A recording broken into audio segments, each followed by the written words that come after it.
नमस्कार। बेटा बेटी में भेदभाव उत्पन्न करने वाली दहेज कुप्रथा ने सबसे अधिक दुख माता पिता को पहुंचाया है। पुत्री की शादी से संबंधित माता पिता की तमाम चिंताओं को हमेशा के लिए समाप्त करने के लिए संत रामपाल जी महाराज जी द्वारा दहेज मुक्त भारत अभियान चलाया गया है।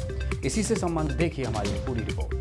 कहते हैं नारी को देवी की तरह पूजने की आवश्यकता नहीं, बल्कि उन्हें समाज में पुरुष समान स्थान मिल जाए, इतना ही काफी है। दहेज कुप्रथा के कारण आज के विक्षिप्त समाज में माता पिता केवल पुत्र प्राप्ति की इच्छा रखते हैं।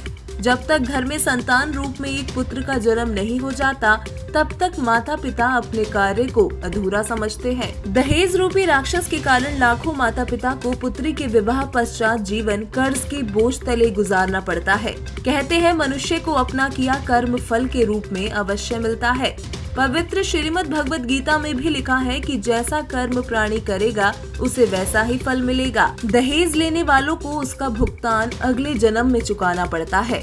इस जीवन में सद्भक्ति न करने के कारण अगला जन्म कुत्ते, गधे, सुअर आदि का प्राप्त होता है। इस जानवर शरीर में जाने के बाद भी पिछले जन्म में लिए दहेज का पाई पाई भुगतान करना पड़ता है। मनुष्य को इस महापाप से बचाने व कर्म जाल से मुक्त करवाने के लिए जगत गुरु तत्वदर्शी संत रामपाल जी महाराज जी के सानिध्य में दहेज मुक्त भारत अभियान चलाया जा रहा है।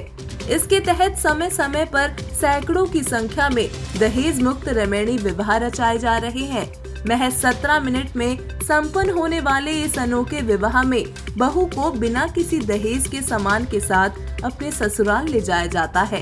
ससुराल में बहू को आजीवन एक बेटी के रूप में प्यार दिया जाता है। संत रामपाल जी महाराज जी द्वारा दी गई शिक्षाओं के आधार पर उनके शिष्य महंगी शादियों और पारंपरिक रीति रिवाजों से बचकर अपने सदगुरु द्वारा बताई गई पद्धति से विवाह करवाते हैं।